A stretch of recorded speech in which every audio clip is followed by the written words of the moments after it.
Okay, so first of all, we have to define what love is, because I feel like people with insecure attachment don't really have a good grasp on it, and that includes me, and that probably includes a lot of other people who watch my videos. For us, love often means the feelings that we get when we are idealizing someone, when we are falling into a stage of limerence with someone, when we are in this push-pull relationship. That is the type of love that we have become familiar with. Well, that is also true for a dismissive avoidant. The type of love that they are familiar with is when they meet someone for the first time and fall into that idealization kind of limerence feeling with that person. But ultimately, as the relationship progresses and the avoidant starts feeling stronger feelings and seeing that you are getting closer to the cage around their heart, they start pulling away because they are afraid of true connection and true intimacy. They are afraid of love. And I'm a firm believer, and this may sound corny, but I'm a firm believer that you can't really truly love somebody else if you don't love and accept yourself first at some capacity.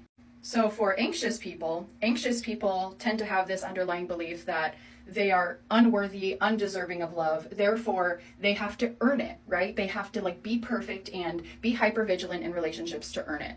Dismissive avoidance or avoidance people in general have this underlying feeling also that they don't deserve it, and that essentially if anyone gets too close that they are going to be rejected, and they want to protect themselves. They keep up a wall between themselves and others. So really none of the insecure attachment styles have a very good grasp on love and how to love someone else or accept love in return.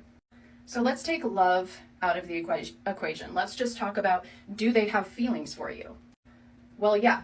They obviously have feelings for you, right? They got into the relationship with you and they stayed in it for a period of time. You have to have feelings for someone to enter a relationship with them. I always tell people, please do not take it personally if an avoidant person leaves you, because it's actually not about you. It's not about your worth, and it's not about whether they like you or not. They like you, okay? They like you. They have feelings for you. That's why they were in the relationship. They might feel like some of those feelings have gone away. Like oftentimes avoidants will tell you, I feel like I'm falling out of love, I'm just not feeling that spark anymore, etc., etc. They might feel that way because their body attributes love to that feeling of butterflies when you're idealizing someone. So if they're not feeling that anymore in the relationship, which people don't feel that after a certain point because you get into the real part of the relationship where you form a real connection and you start building, okay? You're not going to be feeling giddy butterflies every second because you're not in the idealization stage anymore. But that's hard for an avoidant because that's all they're familiar with. That's what they attribute love to being. So of course they're going to feel like they're losing feelings for you if they're not feeling that anymore. Plus, their brain is getting clouded with all this shame that they feel from not knowing how to reciprocate. So that's going to make them feel like they're falling out of love. The reason why they leave and come back and leave and come back is because they need to deactivate, and they need to take enough time away from you to be able to idealize you again and come back. So essentially it's like, okay, I'm super overwhelmed, I'm super stressed, this person's getting too close, let me leave for a little while. Okay, so they leave, they're on their own for a little while, and then they're like, I wonder what that person's doing. Oh, they were so amazing in all these ways. Oh, I do miss the way they did this, and I do miss the way they made me feel, and I do miss that, and this, and that, and this, and that.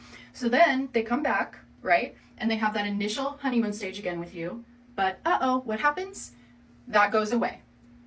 That goes away. You guys get right back into the real part of the relationship again, except this time it happens even sooner because you guys have already been through this.